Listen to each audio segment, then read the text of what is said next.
ஒரு பெரிய குளத்தில் நிறைய மீன்கள் இருந்தது. அவைகளுடன் ஒரு நண்டும் ஒன்று இருந்தது. ஒரு பெரிய கொக்கு ஒன்றும் இருந்தது. இவைகள் நண்பர்களாக வாழ்ந்து வந்தன. ஒன்றுக்கொன்றும் உதவி வந்தன. ஒரு கடுங்கோடையில் அக்குளத்தில் நீர் வற்றியது. மீன்களும் நண்டும் அங்கிருக்க முடியாமல் தவித்தன.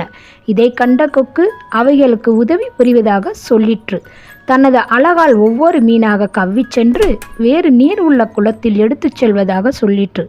அம்மாதிரி ஒவ்வொன்றாக கவ்விச் சென்றது. ஆனால் அவைகளை வேறு குளத்தில் எடுத்துச் செல்லாமல் ஒரு பாறையின் மீது வைத்து கொன்று தின்று வந்தது. இப்படியே எல்லா மீன்களையும் கவ்வி எடுத்து சென்று கொன்று தின்றது. நீர் வற்றின குளத்தில் கடைசியில் நண்டு மாத்திரம் இருந்தது. கொக்கிடம் நண்டு தன்னையும் காப்பாற்றுமாறு கூறியது. நண்டையும் வேறு குளத்தில் எடுத்துச் செல்ல கொக்கு சம்மதித்தது. உடனே நண்டு கொக்கின் கழுத்தின் மேல் கவ்வி பிடித்து கொண்டது. கொக்கும் பறந்து சென்றது.